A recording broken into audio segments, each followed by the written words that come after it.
Assalamualaikum warahmatullahi wabarakatuh. Kemarin sudah saya kasih tugas tentang bank. Sekarang selanjutnya adalah tentang pasar modal. Apa itu pasar modal? Pasar modal merupakan kegiatan usaha jasa keuangan yang berhubungan dengan perusahaan publik yang berkaitan dengan efek yang diterbitkannya, penawaran umum dan perdagangan efek, serta lembaga dan profesi yang berkaitan dengan efek. Jadi usaha jasa keuangan yang berhubungan dengan perusahaan publik. Jadi pasar modal itu adalah beberapa perusahaan yang berkumpul, ya kan?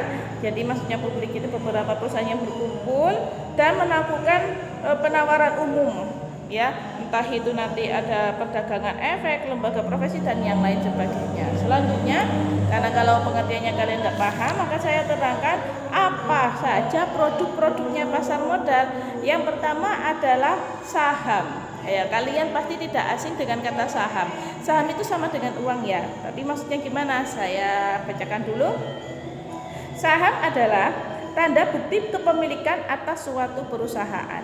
Jadi seandainya gini ya, umpamanya kayak ada suatu perusahaan apa ya, umpamanya kalau kalian bikin usaha warnet mungkin, ya kan?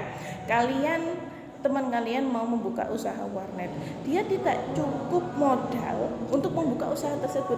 Lalu kalian, ya, karena dia tidak cukup modal untuk membuka perusahaan tersebut, dia menjual saham. Maksudnya gini, saham itu berupa lembaran kertas. Satu kertas itu, satu saham itu terserah mau dihargai berapa, entah itu 2.000, 2 juta, 3 juta. Lalu kalian membeli saham. Saya mau membeli saham satu, harga berapa itu? Umpamanya satu berarti umpamanya 2 juta, ya kalian mengeluarkan uang 2 juta. Berarti kalian sudah memiliki saham. Itu yang dimaksud dengan saham. Jadi ada tanda buktinya ke kertas. Yang kedua adalah obligasi. Apa itu obligasi? Obligasi merupakan wujud surat pernyataan utang dari penerbit obligasi yang diberikan kepada pemegang obligasi sekaligus perjanjian tentang pembayaran pokok utang ketika tanggal jatuh tempo pembayaran. Obligasi itu utang, ya. Jadi maksudnya obligasi itu adalah utang, tetapi yang berhutang adalah perusahaan besar dan berhutang juga di perusahaan besar. Karena ini sama-sama perusahaan besar dan bukan dengan jumlah yang sedikit, maka ada surat perjanjiannya kayak gitu. Itu yang disebut dengan obligasi. Yang ketiga adalah reksadana. Apa yang maksud dengan reksadana? Reksadana merupakan sarana yang dimanfaatkan untuk menghimpun dana dari investor untuk selanjutnya diinvestasikan oleh manajer investasi. Reksadana itu adalah investasi, ya. Apa bedanya dengan saham? Kalau saham itu ada lembaran kertasnya, jadi sudah ditentukan ada berapa saham, ya kan? Mau beli berapa saham. Kalau investasi reksadana itu kalian investasi terserah kalian. Selanjutnya adalah manfaat pasar modal. Kira-kira manfaat pasar modal apa ya?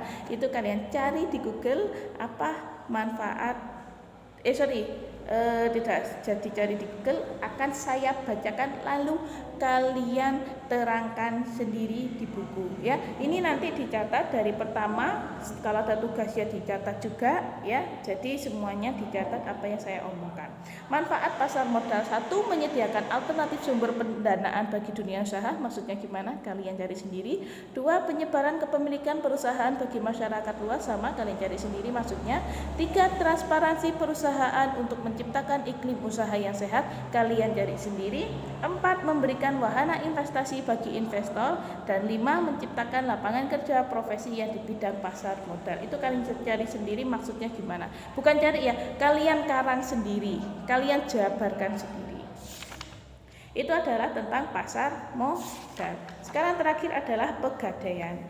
Nah, pegadaian itu kalian sepertinya sudah tidak asing, ya. Banyak sekali pegadaian, ya. Kira-kira arti pegadaian itu apa ya? Kalian cari di Google pengertian pegadaian. Sekarang keunggulan produk gadai. Yang pertama adalah waktu yang relatif singkat untuk memperoleh kredit. Jadi kalian cukup dengan naruh barang di sana sebagai jaminan, lalu kalian mendapatkan uang. Untuk menebusnya kalian harus Untuk mengambil barang kalian harus menebus atau membayar uang tersebut. Jadi untuk mendapatkan uang sangat mudah, yang penting ada jaminannya. Yang kedua, persyaratannya sangat sederhana, tidak seperti bank. Kalau bank yang ini itu usaha atau dan lain sebagainya, kalau Pegadaian persyaratannya sangat sederhana sekali. Yang ketiga, barang yang digadaikan dijamin keamanannya pasti ya. Jadi walaupun kalian kirim gadaikan emas atau apapun itu, barang bermotor dan lain sebagainya, itu bisa.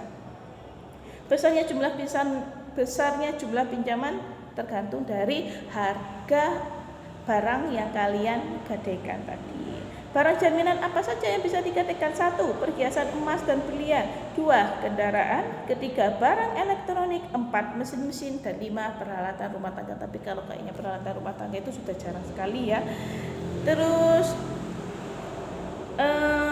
produk pegadaian, ada penyaluran kredit, gadai konvensional, kredit berbasis fidusia konvensional, penyaluran pembiayaan.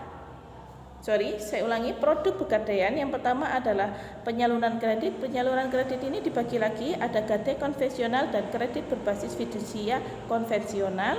Dan yang kedua, penyaluran pembiayaan dibagi menjadi 2 lagi, yaitu gadai syariah dan pembiayaan berbasis fidusia syariah. Yang ketiga, investasi emas dibagi menjadi 2 lagi, secara tunai dan secara angsuran. 4.